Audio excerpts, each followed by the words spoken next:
Okay, so we'll continue with AC circuits.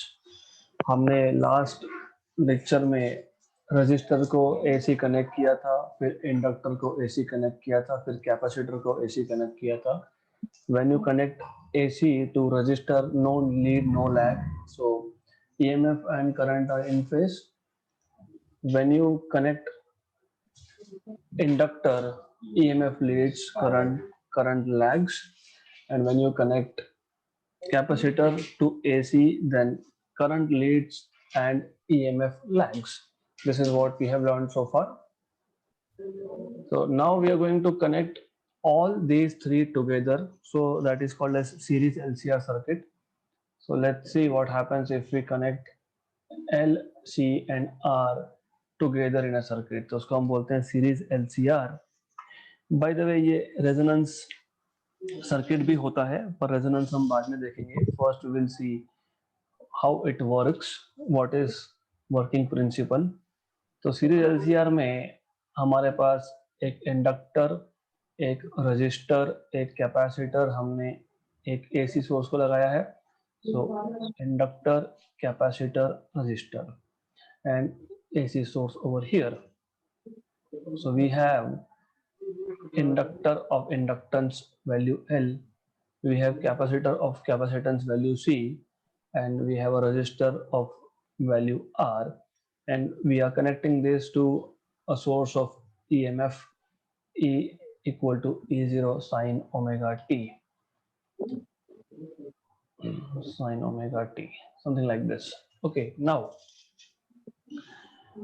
यहाँ पे हम इस सर्किट का स्टडी दो केसेस में कर सकते हैं, टू डिफरेंट केसेस. एक जिसमें XL will be greater than XC, दूसरा XC is greater than XL. तो दो डिफरेंट केसेस में आप इसका स्टडी कर सकते हो. तो first of all I will tell you which case we are using, but for the time being सबसे पहले तो फेजर डायग्राम देख लेंगे. सो इफ यू रिमेंबर और फेजर डायग्राम पता होगा तो इसके सारे इक्वेशंस डायरेक्टली आते हैं. तो अगर आपको याद होगा, सबसे पहला हमने कुछ किया था तो हमने करंट को एक्स एक्सिस पे फिक्स किया था, राइट. देन अगर ये करंट है एक्स एक्सिस पे, इंडक्टर का केस था ईएमएफ लीड होता है, तो ये इंडक्टर का ईएमएफ ईएल है, और यहाँ पे ये कैपेसिटेंस के लिए ईसी है, right. So the thing is, this is EC, this is EL, और मैं इंटेंशनली वेक्टर्स का लेंथ अलग अलग ड्रॉ कर रहा हूं, that is by intention. Now this was direction of current and this was also ER. और आपको याद होगा कि जब आप एक source, EMF source across different components connect करते हो तो तीनों के अक्रॉस ड्रॉप अलग अलग आता है. तो drop of EMF is EL here, drop of EMF across capacitor is EC, and drop of EMF across resistance is ER. ये पता होना चाहिए. And also from Ohm's law, अब बाय द वे ये तीनों सीरीज में है तो करंट तो सेम ही होगा, तो current will be same through all this three. From Ohm's law what we know is EL is I times of resistance, and resistance was here reactance, inductive reactance. Okay, E equal to IR ही है ये, सिर्फ EL, what is drop of potential across inductor is I times of resistance offered by inductor to AC, तो IXL. Similarly, EC will be equal to IXC. Similarly, ER will be equal to I into R. तो ये हो गया आपका drop of EMF across inductor, capacitor and register. यहाँ तक कोई doubt नहीं आना चाहिए because this is very simple, straight away Ohm's law, that's it. Now we will be discussing only one case, EL greater than EC. आप उल्टा भी कर सकते हो, EC greater than EL भी कर सकते हो. जब मैं बोलता हूँ EL ग्रेटर देन EC, इसका मतलब ये होता है दैट रिजल्टेंट, क्योंकि EL और EC they are opposite directed, EL ये π/2 से आगे है एज कंपेयर टू करंट, क्योंकि इंडक्टिव के केस में EMF लीड करता है, ये π/2 से पीछे है क्योंकि कैपेसिटर के केस में करंट लीड करता है। तो इन दोनों का जो रिजल्टेंट होगा इट विल बी दिस। तो ये जो वेक्टर है ग्रीन में, ये EL माइनस EC वेक्टर है।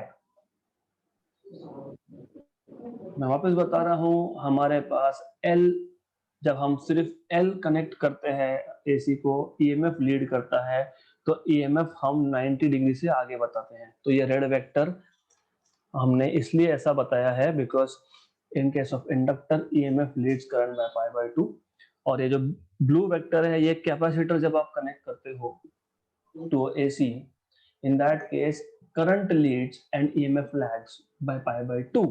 तो इसलिए इसको मैंने एंटी क्लॉकवाइज में करंट को आगे दिखाया है और EMF को पीछे दिखाया है। ओके, देन अगर रेजिस्टेंस है तो नो लीड नो लैग, तो इसका मतलब करंट और resistance they are both along the same direction, right. अब ये जो सर्किट है, क्योंकि तीनों कंपोनेंट है, तो अल्टीमेटली करंट लीड करेगा या EMF लीड करेगा, ये डिपेंड करेगा on the values of XL and XC, मतलब indirectly it will depend on the values of EL and EC. I am discussing a case where I am saying the potential drop across inductor is more than, मतलब EMF drop across inductor is more than EC. ये हम special case में discuss कर रहे हैं, this is a special case. Okay, now EL और EC from diagram, this is phasor diagram, you can see EL is greater than EC and they are oppositely directed vectors. तो resultant कहाँ जाएगा? बड़े vector के direction में जाएगा। तो इसलिए ये EL minus EC is in the direction of EL, right.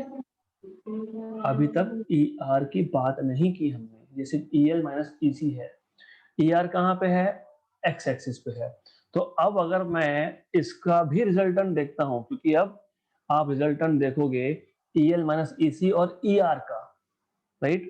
So if you're getting confused, then I can do this thing. मैं यहाँ पे डायग्राम ही अलग से ड्रॉ कर लेता हूँ। ये आ गया आपका EL माइनस EC, ये आपका आ गया ER, क्योंकि ये हमने अभी तक देखा नहीं।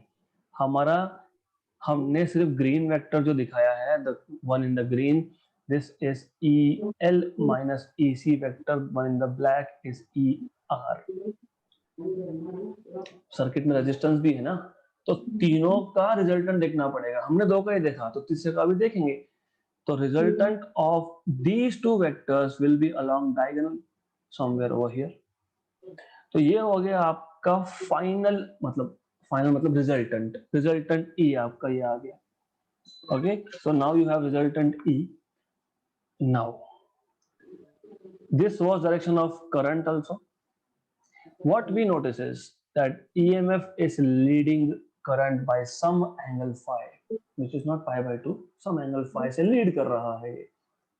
Is it clear up to this point? अगर मैं उल्टा लेता ना, EC माइनस EL लेता, मतलब EC ग्रेटर देन EL लेता, तो फिर आपको रिजल्टेंट यहाँ मिलता। फिर आप बोलते हैं कि ये रिजल्टेंट E है, फिर आप बोलते हैं कि अच्छा यहाँ पे करंट लीड कर रहा है, EMF नहीं। क्लियर? गुड, क्योंकि ये समझेगा तो फिर वो आगे इम्पीडेंस ट्रायंगल समझेगा। Now there are two things that we need to know. सबसे पहले I can from diagram we see what we see is, ये जो वेक्टर है, well by the way doesn't matter, थोड़ा सा रोटेट करना पड़ेगा, इट्स ओके।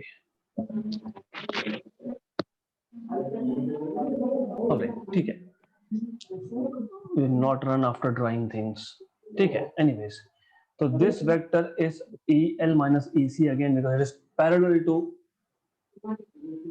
तो अब, और ये ER है एज यू नो, तो ये हो गया राइट एंगल ट्राइंगल का हाइपोटेन्यूज है E, तो आप लिख सकते हो E square is equal to ER square plus EL minus EC.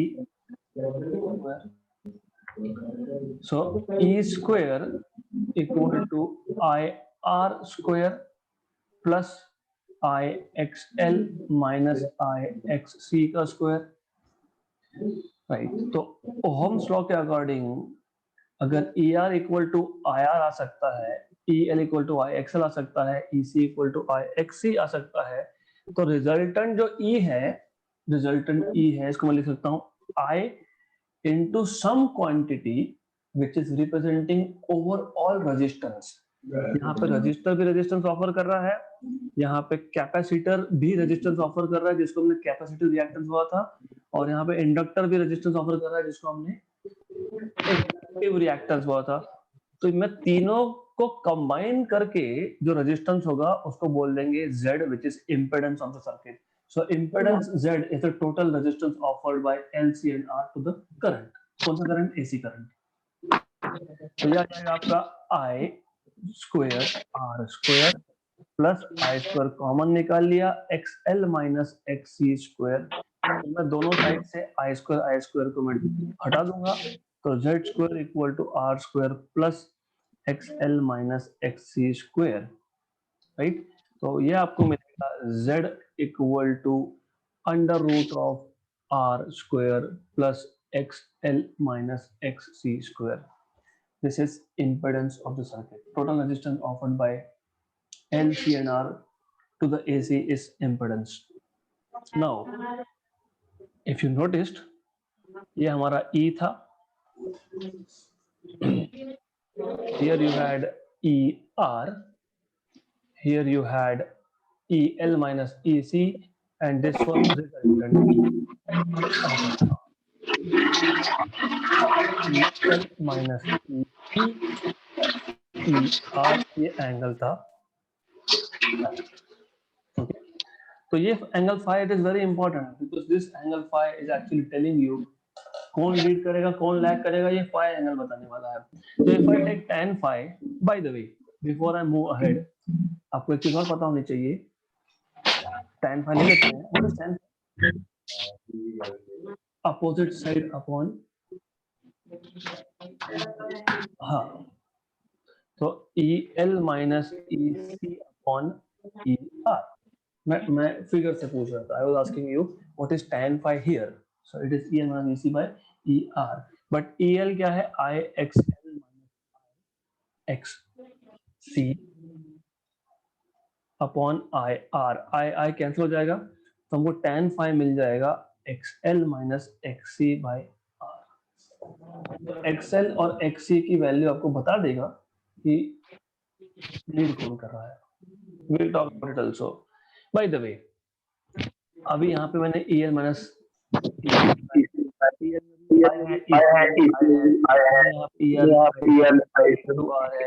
इसमें भी I into Z। So instead of writing in terms of E, I can write Z here. I can write XL minus XC for this side, and here I can write R। तो same triangle है, सिर्फ हम लोग instead of EMF हम लोग इसको represent कर रहे हैं इन टर्म्स ऑफ रेजिस्टेंस, है ना, in terms of resistance offered. तो यहाँ पे मैं instead of E I can write Z, here I can write XL minus XC, here I can write R। इसको बोलते हैं impedance triangle. This is impedance triangle. एक ही बात है, E लिखो Z लिखो, बात तो सेम है, right. So what have we learned? Ultimately हमको क्वेश्चन सॉल्व करने हैं, तो हमने क्या सीखा? हमने ये सीखा कि अगर तीनों कंपोनेंट्स एक साथ अगर हमने लगा दिए AC को, तो टोटल रेजिस्टेंस जो होगा that is impedance, that is under root of R square plus XL minus XC bracket square. Okay, ये कंडीशन हमने डिराइव की है by assuming EL greater than EC। The moment you assume EL greater than EC, मतलब आप खुद ही बोल रहे हो यहाँ पे कि EMF लीड करेगा। क्यों? क्योंकि EL minus EC कहाँ गया? ऊपर के डायरेक्शन में। तो फाइनल रिजल्टेंट कहाँ आया? फर्स्ट क्वाड्रेंट में। जब EMF फर्स्ट क्वाड्रेंट में आया तो EMF लीड कर रहा है। अगर मैंने उल्टा असम्पशन लिया होता, EC ग्रेटर देन EL लिया होता, तो यही ई आपका फोर्थ क्वाड्रेंट में होता, मतलब यहाँ पे करंट लीड करता और ईएमएफ लैग करता। वैसे भी हम प्रूव कर सकते हैं। कैसे? हमारे पास दो पावरफुल टूल्स हैं। एक ये है tan phi, तो ऑफ कोर्स जब द मोमेंट यू से EL greater than EC, what is EL? High XL I XC, मतलब आपने बोल दिया कि XL ग्रेटर देन XC है। जब XL ग्रेटर देन XC है तो ये न्यूमरेटर हो गया पॉजिटिव, मतलब tan और रेजिस्टेंस तो नेगेटिव होता ही नहीं है, तो overall tan phi is positive, tan phi is positive, add sugar to coffee. अगर tan को पॉजिटिव होना है तो पहला क्वाड्रेंट में होगा, राइट? नहीं तो थर्ड क्वाड्रेंट में होगा। थर्ड क्वाड्रेंट तो आउट ऑफ क्वेश्चन है ना। तो tan पॉजिटिव आया, क्यों? क्योंकि मैंने XL ग्रेटर देन XC लिया है। XL ग्रेटर देन XC मतलब न्यूमरेटर पॉजिटिव है ना, तो फिर tan phi पॉजिटिव है। tan phi पॉजिटिव का मतलब क्या हुआ? EMF is leading.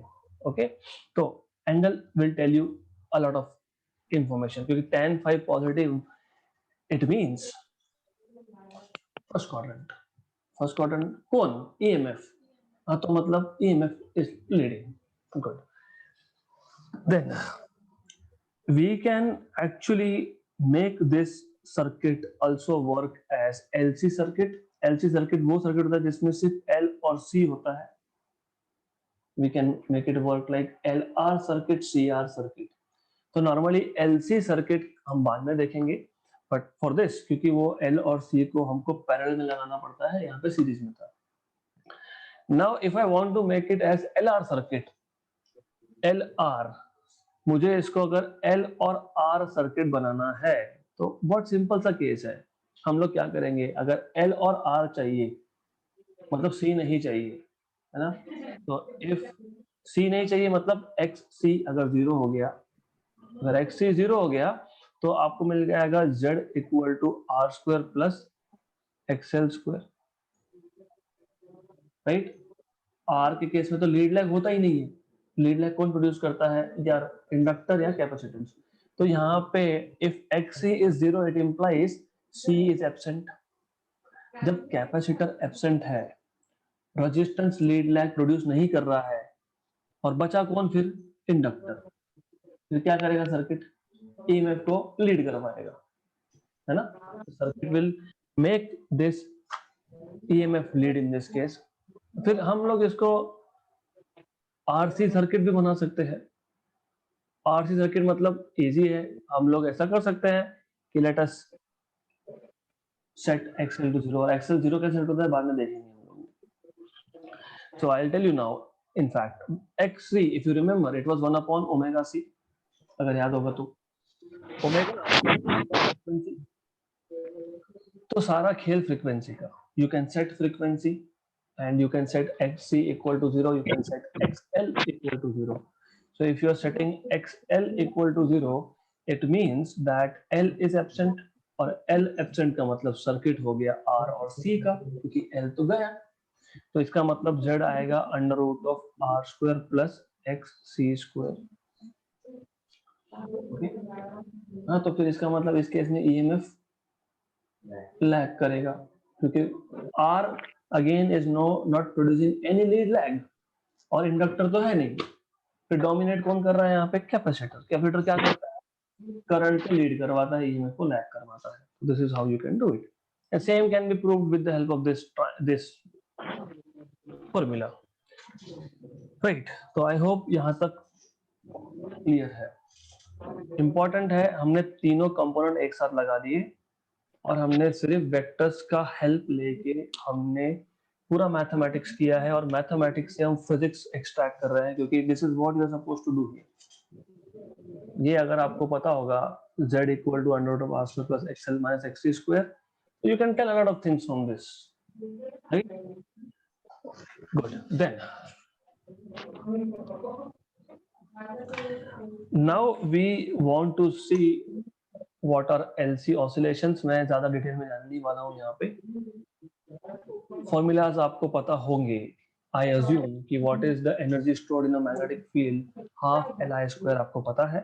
What is the energy stored in electrostatic, मतलब कैपेसिटर में इलेक्ट्रोस्टैटिक एनर्जी स्टोर होता है which is given by Q²/2C half CV square और एक फॉर्मूला है, तो ये आपको पता है, ऐसा मेरा assumption है, राइट? व्हाट हैपेंस इज, मैं क्योंकि यहाँ पे मैथमेटिकल फॉर्मूला लिखने नहीं वाला हूँ, because you need to do that thing. ये हमारे पास एक सर्किट है, इस सर्किट में कोई EMF मैंने कनेक्ट नहीं किया है, only I'm showing 4 different scenarios over here, right? Good. And here I'm going to connect capacitor, here I'm going to connect inductor, capacitor, inductor, capacitor, inductor, और एक की है जो मैं हमेशा क्लोज रख रहा हूँ, तो I'm not showing a key over here, so it's key but I'm not showing it.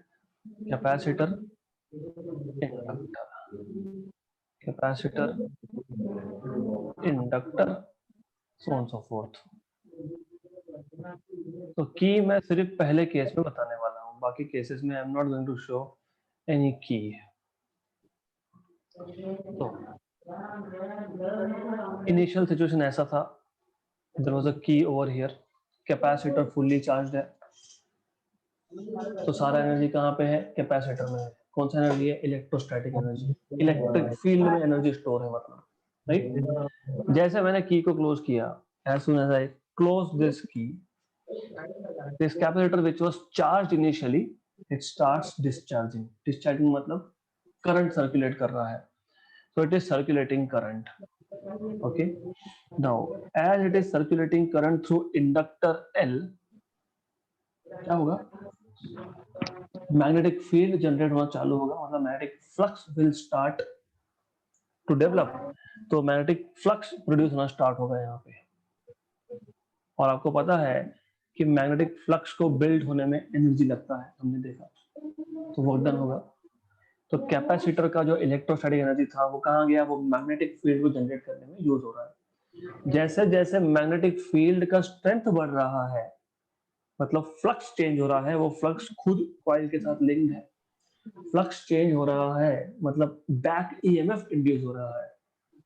तो जब कैपेसिटर कंप्लीटली डिस्चार्ज हो जाएगा, मतलब इलेक्ट्रोस्टैटिक एनर्जी अब वहां पे नहीं है, वहां पे कंप्लीटली मैग्नेटिक फील्ड है, तो एनर्जी पूरा का पूरा इलेक्ट्रोस्टैटिक एनर्जी कहाँ गया? मैग्नेटिक फील्ड में गया। लेकिन जब मैग्नेटिक फील्ड डेवलप हो रहा था तो बैक EMF भी डेवलप हो रहा था, राइट? नेक्स्ट स्टेप में क्या होगा? नेक्स्ट स्टेप में ये magnetic energy due to back EMF will again get converted to electrostatic energy और कैपेसिटर का वापस चार्जिंग हो जाएगा। मतलब the thing is, कैपेसिटर पहले डिस्चार्ज हुआ, इलेक्ट्रोस्टैटिक एनर्जी का कन्वर्जन हुआ मैग्नेटिक फील्ड में, एनर्जी गया मैग्नेटिक फील्ड में। जब मैग्नेटिक फील्ड डेवलप हो रहा था तो बैक EMF भी डेवलप हो रहा था, बैक EMF ओरिजिनल करंट को अपोज करता है, तो when capacitor gets completely discharged, पूरा का पूरा एनर्जी मैग्नेटिक फील्ड में है, but also there is back EMF। वो बैक EMF क्या करेगा? करंट को रिवर्स डायरेक्शन में सर्कुलेट कर देगा, मतलब वापस से मैग्नेटिक एनर्जी इलेक्ट्रोस्टैटिक एनर्जी में कन्वर्ट होगा, मतलब कैपेसिटर वापस चार्ज हो जाएगा, वापस वही, फिर कैपेसिटर डिस्चार्ज होगा और वापस मैग्नेटिक फील्ड डेवलप होगा और वापस से it continues as a cycle. That's why it is called as LC oscillations. Oscillation किसका?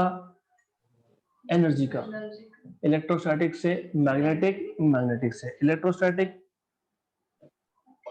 चलता रहेगा। And this is one of the technique to produce radio waves. ये जो कम्युनिकेशन के लिए, टेलीकम्युनिकेशन के लिए आप सिग्नल्स यूज करते हो, this is one of the methods of producing radio waves. So we will not go into that much of detail here. सिर्फ फॉर्मूला पता होना चाहिए that, देखो इसमें भी दो चीजें हैं। एक, जब करंट 0 से बढ़ रहा था तो मैग्नेटिक फील्ड का एनर्जी आपको पता है हाफ LI² लिखूंगा। जब कंप्लीटली कैपेसिटर डिस्चार्ज हो गया तो मैं मैग्नेटिक फील्ड का एनर्जी लिखूंगा half LI0², peak value square, क्योंकि अब करंट पीक पे है। सिमिलरली आपको पता है दिस इज कैपेसिटर के लिए मतलब energy stored in capacitor you write as half CV square and so on so forth. So we'll not go into mathematics of that now. अब आपको देखना है power in AC circuit. Power in AC circuit, इसमें हम दो ही circuit discuss करते हैं. एक होता है AC circuit with pure resistor, AC circuit with pure resistor, और दूसरा होता है एलसीआर. तो we have a circuit already है हमारे पास, तो I will just use that circuit, this one.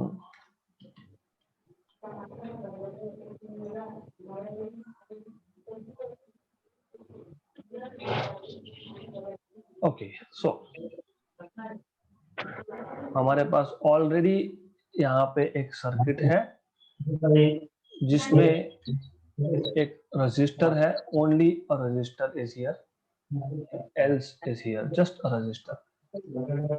और हमको ऑलरेडी पता है, क्या पता है कि यहाँ पे नो लीड नो लैग मतलब E equal to E0 sine omega t, तो I भी equal to I0 sine omega t. तो पावर फाइंड करने में इजी जाएगा, but you should also know few other things. हम आएंगे उस पर भी. फिलहाल you should know what is power. What is power? V square by R, I square R, VI. तो I am talking about E into I here, क्योंकि मुझे E का फॉर्म और I का फॉर्म दोनों पता है. R कांस्टेंट है, हम कांस्टेंट वैल्यू यहाँ नहीं लिख रहे हैं क्योंकि हमको ये बताना है कि पावर भी ऑसिलेटरी होगा, क्योंकि E is oscillating and I is also oscillating. तो E into I मतलब E0 sine omega t, I0 sine omega t. तो आपको मिल गया E0 I0 sine square omega t. तो what do we see from here कि power के equation में भी साइन आ गया. इसका मतलब पावर भी ऑसिलेट हो रहा है. तो जब पावर ऑसिलेट हो रहा है तो we have to talk about average values. Now since we are talking about average values, I will start talking about average values right from E and I. हमको पता है ये था E का cycle, you already know this. E is a sine wave, yes. ये peak value है E0. हमको ये भी पता है कि ये है I का cycle in phase but less amplitude, right? Problem here is जब हम एवरेज की बात करते हैं, E या I दोनों में से किसी भी, EMF या करंट, एवरेज पहले तो बेसिक्स पता होना चाहिए. एवरेज की बात क्यों करते हैं? अगर मेरे पास एक वोल्टेज है, उसका वैल्यू अभी भी 10 है, 2 सेकंड के बाद भी 10 है, 4 सेकंड के बाद भी 10 है, फिर 10 है, फिर 10 है, फिर 10 है, मतलब कांस्टेंट है, मतलब डीसी है. I don't need to take averages. यहाँ पे क्या हो रहा है? फ्लक्चुएटिंग, वो भी पॉजिटिव नेगेटिव पॉजिटिव नेगेटिव. तो और पॉजिटिव में भी जीरो से पीक, पीक से जीरो. तो ऐसे केसेस में हमको एवरेज की बात करनी पड़ती है. क्यों? रियल लाइफ सिचुएशन है. हम क्या करते हैं, पहली टेस्ट में 10 मार्क्स, फिर 15 मार्क्स, फिर 12 मार्क्स, फिर बोलते हैं my average is this.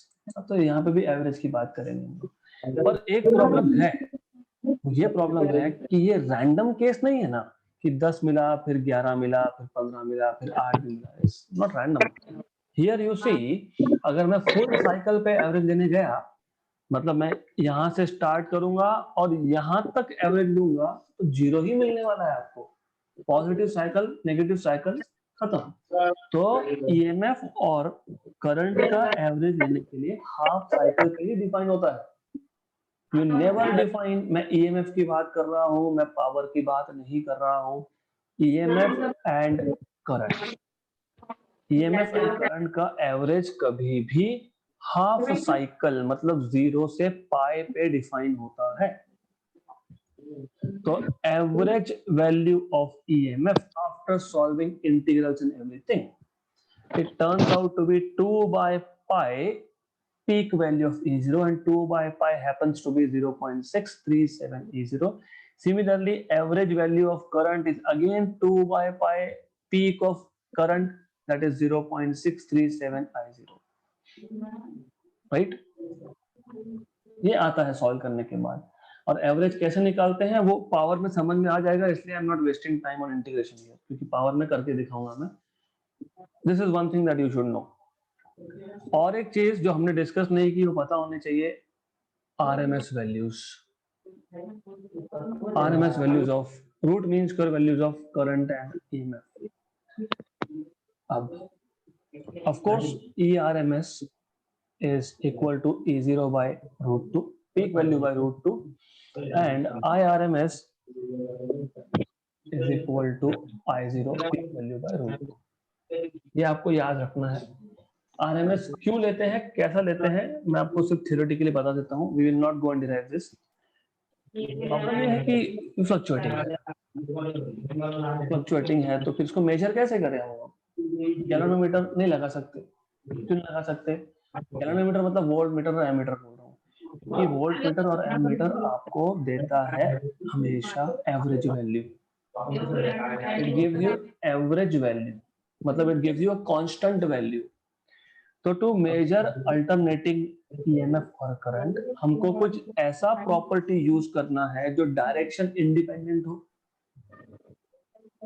Direction independent होना चाहिए ना, क्यों? क्योंकि बाइडायरेक्शनल है। एक्सीलेंट, पॉजिटिव फिर नेगेटिव। तो there is one quantity which is bidirectional, which is unidirectional, मतलब which does not depend on direction. This is what I am trying to से। Heating effect. What is equation of heat produced? What is equation of heat produced by a current?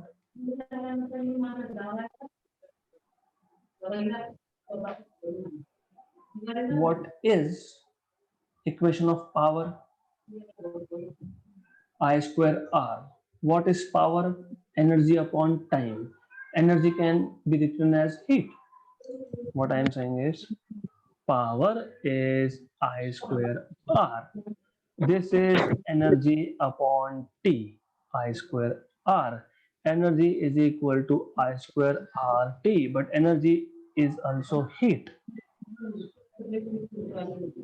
right?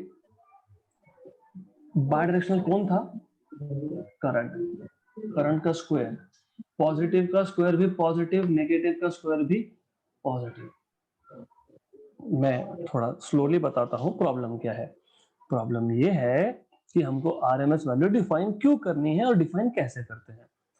RMS value define इसलिए करनी है क्योंकि मैं अगर galvanometer use करता हूँ, मतलब मैं एमीटर बना के यूज करता हूँ या फिर वोल्टमीटर बना के यूज करता हूँ, एमीटर हो या वोल्टमीटर हो, ये देता है आपको एवरेज वैल्यू। एवरेज वैल्यू होता है कांस्टेंट वैल्यू। ये फ्लक्चुएटिंग है ना पर AC। वोल्टमीटर या एमीटर आपको फिक्स रीडिंग देगा, वो ऐसा नहीं बताएगा 0 फिर 5 फिर 0 फिर -5, ऐसा बताता है कि नहीं, वो कांस्टेंट वैल्यू बताता है। तो प्रॉब्लम यहाँ पे ये खड़ा हो गया कि क्योंकि ये फ्लक्चुएटिंग है तो हम डायरेक्टली इसको मेजर नहीं कर सकते।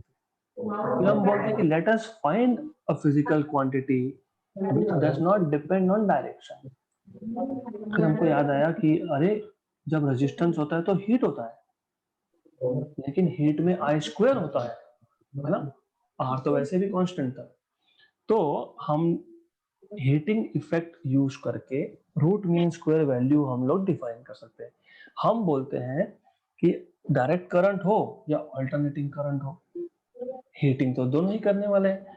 तो हम ऐसा करेंगे, सेम रजिस्टर से सेम अमाउंट ऑफ टाइम के लिए एक बार DC पास करेंगे, एक बार AC पास करेंगे करंट, और AC और DC की जिस वैल्यू के लिए हीटिंग इफेक्ट सेम होगा उसको बोलेंगे हम लोग RMS value. This is definition. तो सिर्फ पता होना चाहिए इसलिए बता रहा हूं मैं, अदरवाइज इट्स ओके।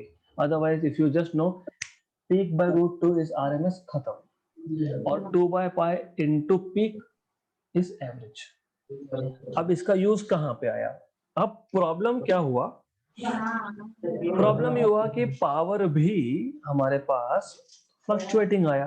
लेकिन साइन का स्क्वायर है। मतलब ये है कि पावर जो है वो फ्लक्चुएटिंग तो होगा, लेकिन वो सिर्फ ऐसा फ्लक्चुएटिंग होगा, क्यों? स्क्वायर है, साइंस का स्क्वायर है। तो अभी फिर वापस से इश्यू हुआ है कि मुझे एवरेज की बात करनी पड़ेगी, क्योंकि ये जीरो से पीक, फिर जीरो, फिर पीक, फिर जीरो, राइट? तो average, how do you find out average? This is what you should know. Average कैसे निकालते हैं हम लोग मैथमेटिक्स में? हाँ, हम लोग सारे रीडिंग्स उठाते हैं, सबको ऐड करते हैं और डिवाइड बाय टोटल नंबर कर देते हैं, राइट? यहाँ पे हम क्या करेंगे, एवरेज पावर के लिए हम एक साइकिल पे, एक साइकिल मतलब जीरो से time period T, one cycle, okay?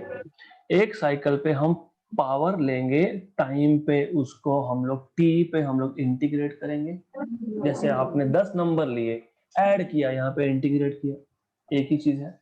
Divide by क्या किया था? टोटल नंबर, तो डिवाइड बाय टाइम पीरियड। वैसे लिखने की जरूरत नहीं थी मुझे, मैं डायरेक्टली बोल देता कि मैं एवरेज एक साइकिल पे देख रहा हूं ना, तो एक साइकिल का पीरियड डायरेक्ट लिख सकते थे हम। तो ऐसा लिखो या ऐसा लिखो, बात एक ही है। It is exactly the same thing, 1 + 2 + 3/3 वही है ये। सिर्फ प्रॉब्लम क्या है, आप इंटीग्रेशन फॉर्म में लिख रहे हो उसको। तो आप इंटीग्रेट किस पे एवरेज कर रहे हैं? पावर का। अगर v पे करते, वेलोसिटी पे करते, तो यहाँ v dt लिखते। सिंपल है, राइट? गुड। तो now p average 0 to t पे integral p, what was p if you remember? e0 i0 sin square omega t dt upon, मैंने पहले ही बता दिया, ये इंटीग्रेशन t आता है। E0 I0 peak value constant होती है, तो E0 I0 को बाहर निकाल लिया और t तो था ही, integration 0 to t sin square omega t dt। ये हमेशा हाफ आता है। Integration of sine square over one full cycle is half. ये पता होना चाहिए, नहीं पता है तो फिर इंटीग्रेशन करते आना चाहिए। तो इंटीग्रेशन आपको आता है, ऐसा मैं अज्यूम कर रहा हूं। Well by the way, sign square का इंटीग्रेशन डायरेक्ट नहीं होता, उसको वन नहीं, मैं बोल रहा हूँ ट्रिग्नोमेट्रिकली, 1 minus cos square. If you know what is sine square theta, 1 minus cos 2 theta by 2, ऐसा करके इंटीग्रेट करना पड़ता है। तो इधर दिख गया हमको half minus cos 2 theta by 2। Cos का एक फुल साइकिल पे विथ 2 थीटा एंगल, ये इंटीग्रेशन 0 होता है, क्योंकि कॉस का इंटीग्रेशन साइन आएगा। मैंने पहले ही बताया था, साइन का integration over one cycle is 0, sine square का नहीं। Wait, what is, why are you getting confused? ठीक है, मैं करके देता हूँ। I don't want you to get confused over here. E0 I0 by t, sine square का डायरेक्ट इंटीग्रेशन होता नहीं है, इसलिए हमने 1 minus cos of 2 omega t by 2 ये ट्रिग्नोमेट्रिक आइडेंटिटी यूज कर ली। मुझे अल्टीमेटली साइन या कॉस, लेकिन पावर में 1 चाहिए। एंगल कुछ भी हो, एंगल 2 ओमेगा टी हो, 10 ओमेगा टी हो, आई डोंट केयर, मुझे पावर में 1 चाहिए। 9 raised to n थीटा का इंटीग्रेशन आता है फर्स्ट ईयर इंजीनियरिंग में, और हमको नहीं है 12th में, तो हम नहीं कर सकते। That's why we have to, मतलब हायर ग्रेजुएशन में आता है। अब हम इसको स्प्लिट करेंगे, तो पहले हाफ लिख लेंगे, और हाफ कांस्टेंट है तो कांस्टेंट को बाहर भी डाल देंगे। ये आ गया आपका dt माइनस, दूसरे टर्म में हाफ मैंने कॉमन निकाल लिया, फिर मैंने इंटीग्रेट किस पे किया? Cos of 2 omega T dt पे इंटीग्रेट किया। तो ये आ गया आपका E0 I0 by T, half dt का इंटीग्रेशन 0 से t में आता है कैपिटल T, ये पता होगा, ऐसा अजम्पशन है।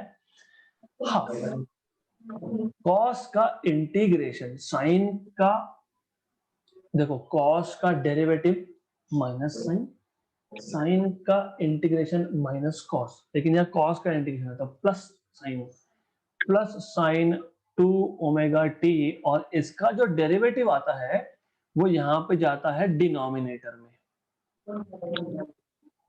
डेरिवेटिव में मल्टीप्लीकेशन होता है, derivative of f of t, मतलब याद होगा तो cos ऑफ 2 ओमेगा टी का derivative minus sine 2 omega t into derivative of 2 omega t, ऐसा लिखते हो। इंटीग्रेशन में आप उसको नीचे लिखते हो, डिनोमिनेटर में लिखते हो।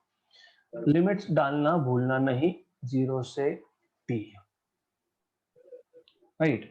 Now as you can see E0 I0 by t by 2 माइनस 1/4 ओमेगा हो गया sine of 2 omega upper limit minus sine of 2 omega lower limit.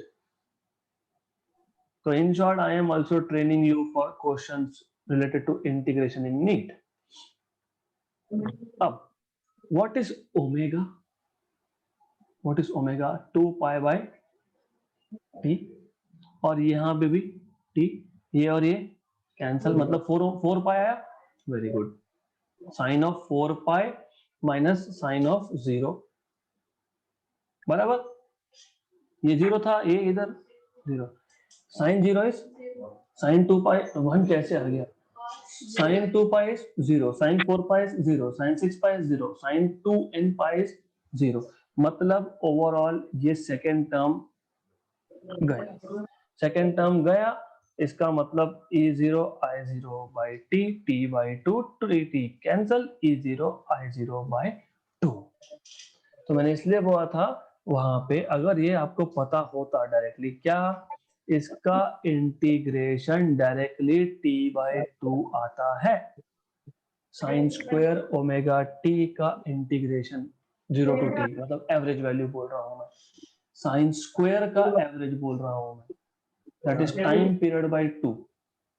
तो अगर वो पता होता तो मैं डायरेक्टली यहीं पे टाइम पीरियड बाय 2 लिखता, इसको कैंसिल करता, खत्म, राइट। सो अल्टीमेटली नाउ ये मैंने E0 I0 by 2 को मैं ऐसा तो लिख ही सकता हूँ,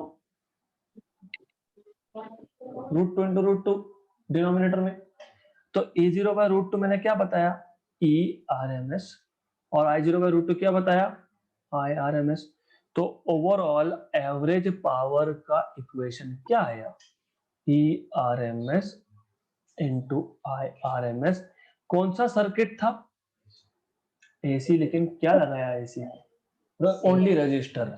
हमने ओनली रजिस्टर की बात की है यहाँ पे, right. Okay good. Now we will be connecting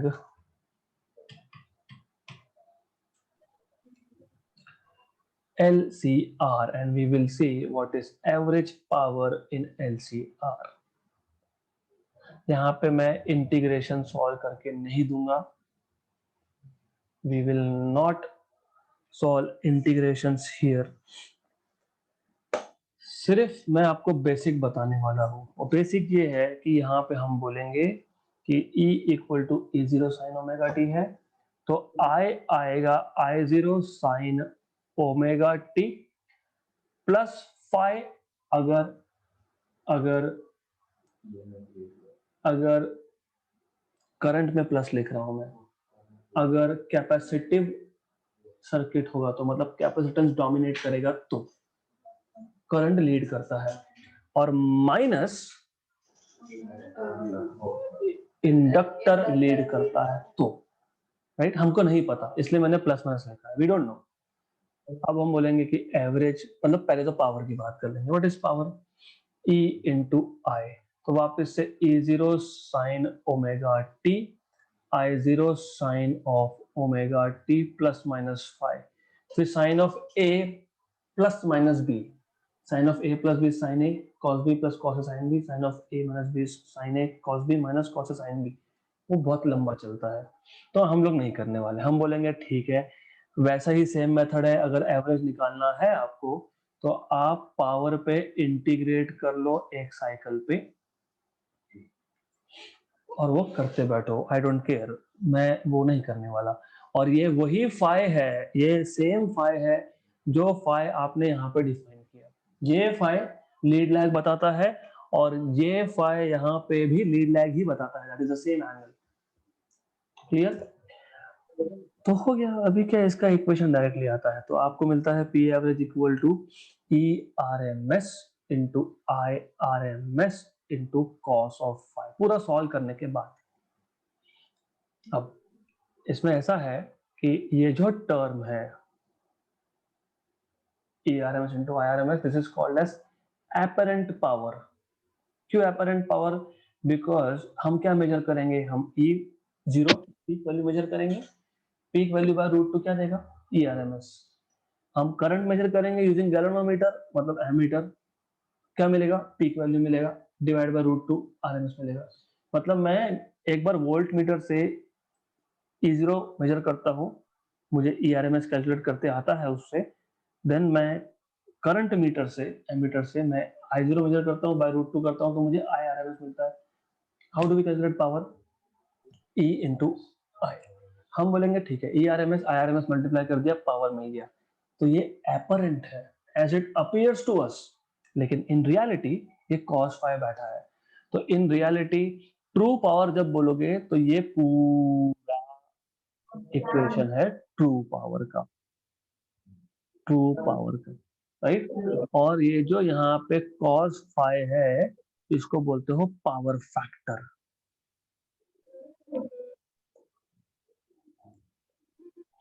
तो apparent is just multiplication of RMS values, cos phi is power factor, तो power factor multiplied by apparent power gives you true power। Okay, तो true power आपको ऐसा मिल सकता है, right. Last two theoretical topics, that is resonant circuit, and it is very simple again, resonant circuits, this is really interesting। मतलब of course समझेगा तो interesting होगा, नहीं समझेगा तो नथिंग इज इंटरेस्टिंग, और समझा तो नथिंग इज बोरिंग ऑल्सो। ये है आपका एलसीआर सर्किट का पहला केस। तो दो टाइप के हमारे पास एलसीआर सर्किट होते हैं, एक होता है सीरीज रेजोनेंस, क्योंकि हमने सीरीज में लगाया है, और रेजोनेंस, देखो resonance is just the same resonance that you have learned in sound, stationery waves, sound waves. क्या होता है रेजोनेंस पे? Amplitude is of vibration is maximum. ऐसे ही बोलते हो ना आप, सोनोमीटर एक्सपेरिमेंट किया होगा, सोनोमीटर वायर का एक बॉक्स होता है वुडन, नीचे एक होल होता है, उसके ऊपर एक रस्सी होती है, वेट बैलेंस होता है, छोटा सा कागज का टुकड़ा लगाते हो, ट्यूनिंग फोर्क को वाइब्रेट करते हो, नीचे के बॉक्स में, जिसको सोनोमीटर बॉक्स बोलते हैं, होल होता है, होल के पास उसको रखते हो ट्यूनिंग फोर्क को। तो ट्यूनिंग फोर्क का वाइब्रेशन फ्रीक्वेंसी, क्योंकि tuning fork is sending sound waves inside, तो साउंड वेव का फ्रीक्वेंसी मतलब ट्यूनिंग फोर्क का फ्रीक्वेंसी जब बॉक्स के नेचुरल फ्रीक्वेंसी के साथ मैच हो गया, तो box starts vibrating with maximum amplitude, फिर वो पेपर का टुकड़ा नीचे गिर जाएगा, तो बोलते हो रेजोनेंस मिल गया। और जब मार्च होता है, सोल्जर्स का मार्च, तो ब्रिज पे उनको मना होता है, डोंट मार्च, ब्रिज पे नॉर्मल वॉकिंग करो। क्यों?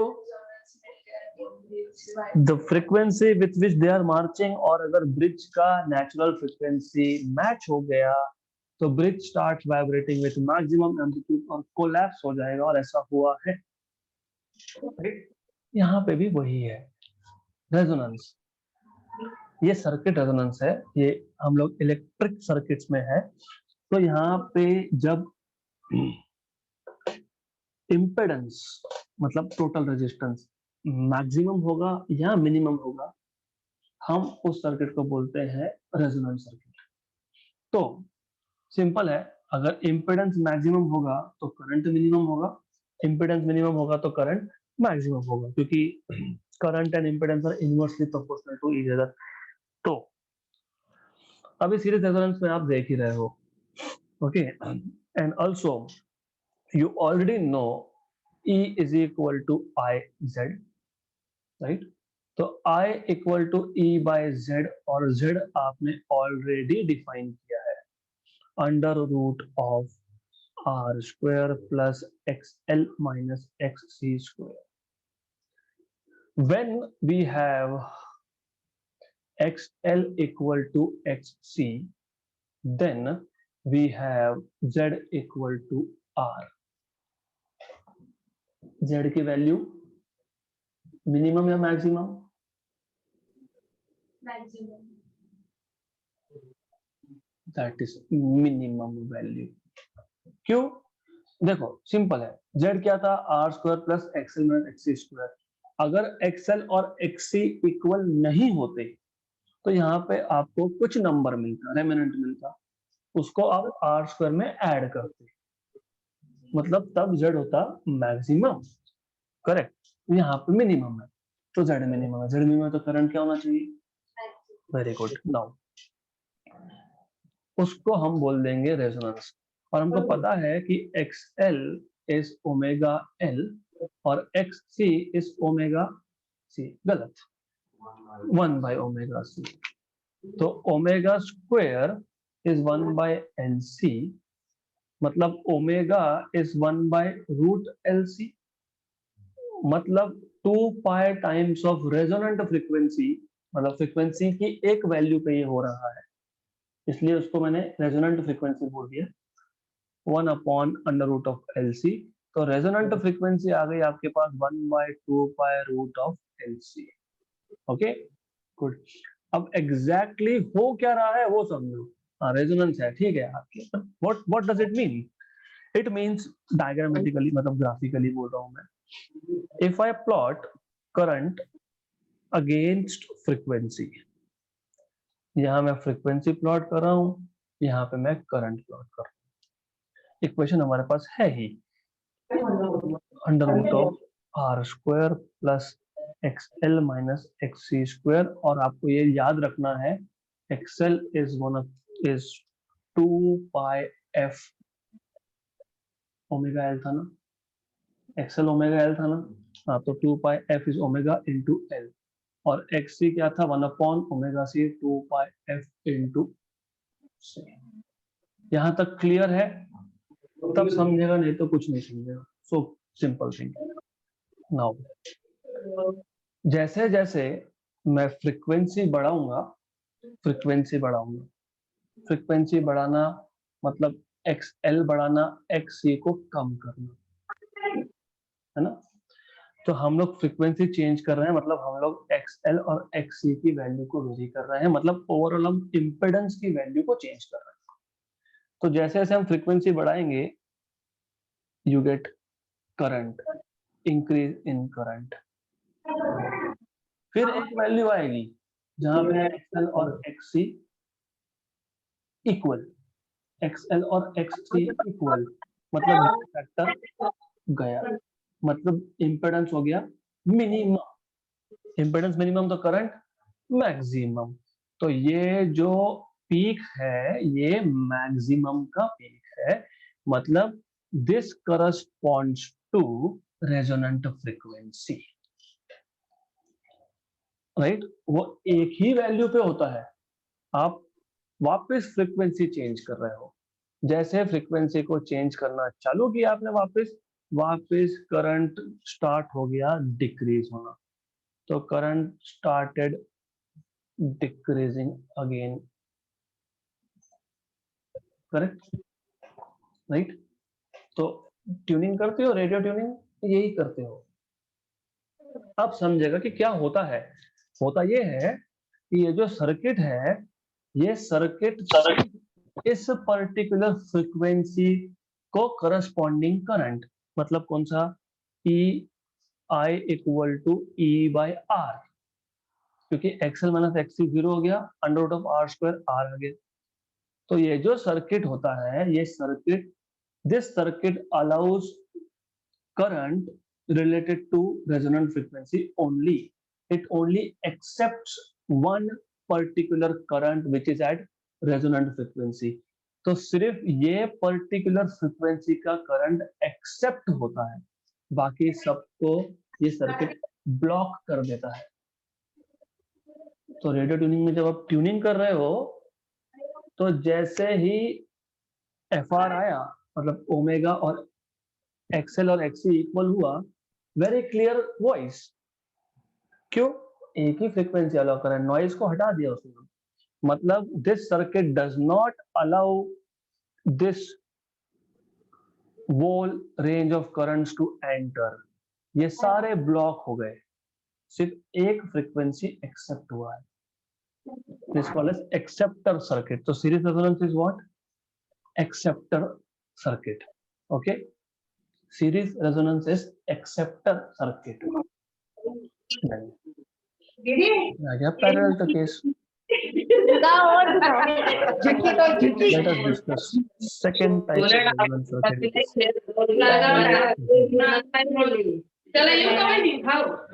Parallel resonance। अभी पैरेलल रेजोनेंस में सिर्फ यही डिफरेंस है दैट यहाँ पे हम लोग रेजिस्टेंस लगाते ही नहीं,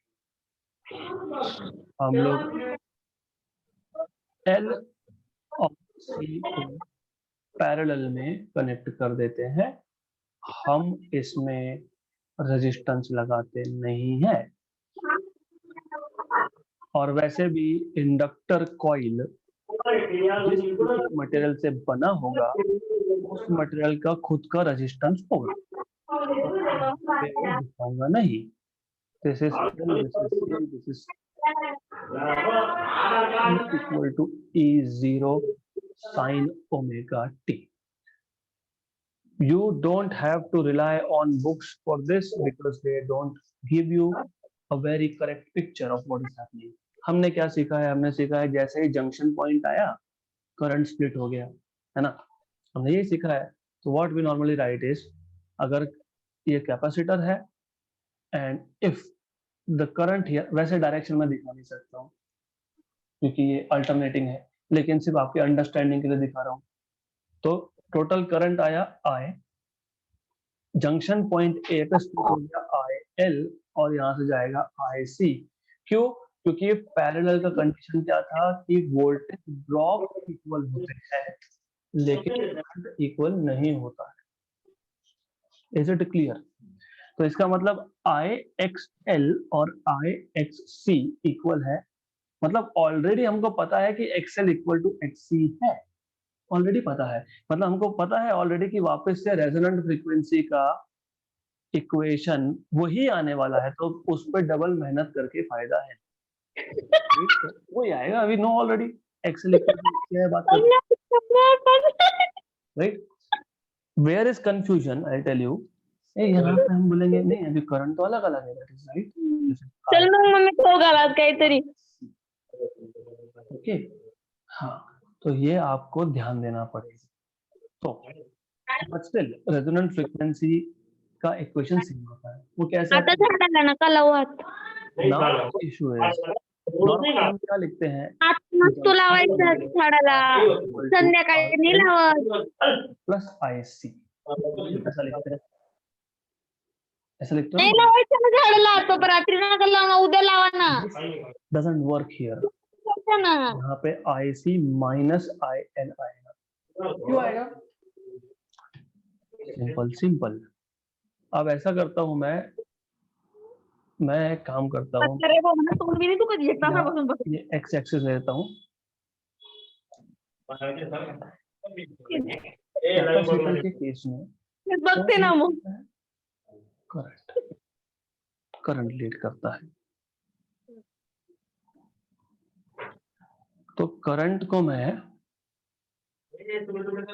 यहाँ दिखा सकता हूँ एंटी क्लॉकवाइज में आगे, और वैसे भी यू नो ऑलरेडी पैरेलल में थे ना दोनों, बताया क्या वो EL equal to AC equal to E, क्योंकि पैरेलल में ड्रॉप तो सेम ही होता है ना। पैरेलल में ड्रॉप सेम होता है, मतलब इसको अभी मैं एक्स को फिक्स कर देता हूँ। कौन से सर्किट में करंट लीड करता है? कैपेसिटिव में। मतलब ये आ गया IC का डायरेक्शन, और किस में लैग करता है? तो ये आ गया इंडक्टर IL का डायरेक्शन। तो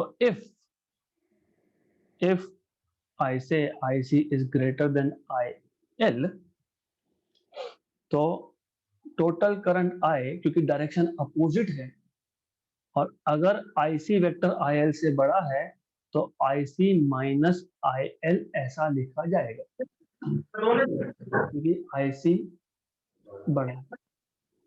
Under this assumption we are working this circuit. Do you remember Ohm's law again? यहाँ लिखा है मैंने, I have written here. तो Ohm's law क्या था?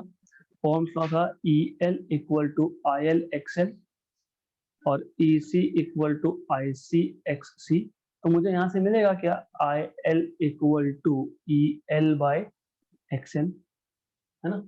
और यहाँ से मिलेगा क्या? IC equal to EC by XC। लेकिन हमने अभी अभी तो बोला EL और EC they are same, equal, parallel.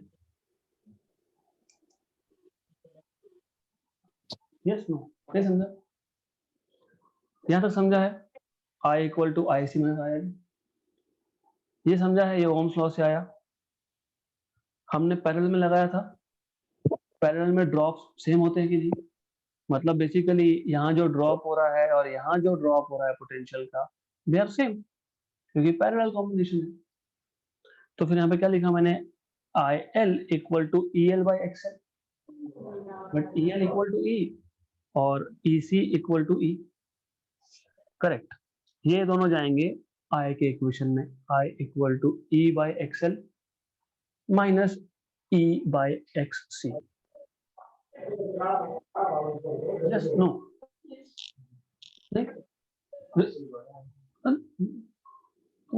IC बड़ा है तो ये IC है और ये L है, ठीक है।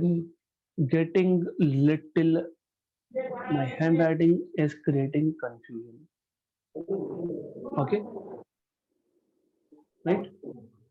Can I take out E common? Of course, yes. 1 by x c minus 1 by x n. यहाँ तक clear? What is resistance? E by I. तो E by I is equal to 1 upon xc minus 1 by xn. कुछ नहीं किया मैंने इसको यहाँ लाया नीचे I को, और मैंने इस पूरी टर्म को वहां पे जाके डिवाइड किया। That's all I have done, correct? Good. But what is E by I? Impedance. तो ये आ गया आपका इम्पेडेंस। सीरीज में इम्पेडेंस क्या था? मिनिमम था। यहाँ पे क्या होना चाहिए? मैक्सिमम होना चाहिए। मैक्सिमम कब होता है? जब डिनोमिनेटर की वैल्यू ज्यादा कम होती है, राइट? तो फिर आप यहाँ पे लॉजिकली बोलोगे, simple logic, you will say that what for z to be maximum, denominator must go to 0, denominator must be very small, that is 0। मतलब 1 by xc, क्योंकि डिनोमिनेटर में नहीं था, minus 1 by xl should be 0। मतलब 1 by xc equal to 1 by xl, मतलब xl equal to xc। मैंने पहले ही बताया था ये आने वाला है। अब इसको सॉल्व करके फायदा है नहीं, क्योंकि इनको पता है ये अल्टीमेटली सॉल्व करके यही मिलने वाला है, राइट? तो ग्राफ सेम नहीं आता तो फिर बोलोगे ग्राफ भी सेम आएगा। वो सीरीज में थे, वहां पे कंपोनेंट्स सीरीज में थे, यहाँ पे कंपोनेंट्स पैरेलल में है, ग्राफ सेम नहीं आता है। ओके, अब क्या होगा यहाँ पे, इस केस में जैसे जैसे फ्रीक्वेंसी बढ़ाओगे करंट कम होगा, एक मिनिमम आएगा और फिर वापस से वो बढ़ेगा। तो ये जो मिनिमम करंट जिस फ्रीक्वेंसी पे आया है उसको बोलोगे रेजोनेंस। तो यहाँ क्या होता है, ये रिजेक्टर सर्किट है, ये सिर्फ इस पर्टिकुलर फ्रीक्वेंसी के करंट को रिजेक्ट करेगा, बाकी सबको आने देगा। सीरीज में क्या था, एक सिंगल फ्रीक्वेंसी को अलाउ किया था, एक्सेप्ट किया था, बाकी सबको रिजेक्ट किया था। यहाँ पे बाकी सबको अलाउ करेगा, रेजोनेंट फ्रीक्वेंसी को रिजेक्ट करेगा। तो it's called as rejector circuit. Rejector में कंपोनेंट्स आर इन पैरेलल और सीरीज में components are in series.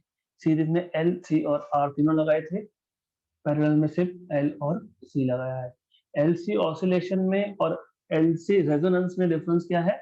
LC oscillation में आप एक्सटर्नल, यहाँ पे हमने एक्सटर्नल ईएमएफ सोर्स कनेक्ट किया है। इम्पीडेंस ट्रायंगल पता होना चाहिए, इम्पीडेंस पता होना चाहिए, फाई क्या है ये पता होना चाहिए, कॉस फाई पावर फैक्टर ये पता होना चाहिए, ERMS into IRMS apparent power है ये पता होना चाहिए, एपरेंट पावर को कॉस फाई से मल्टीप्लाई करोगे तो ट्रू पावर मिलता है ये पता होना चाहिए।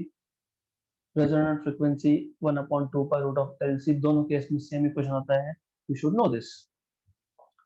If you know this, so from next session we will start with numericals.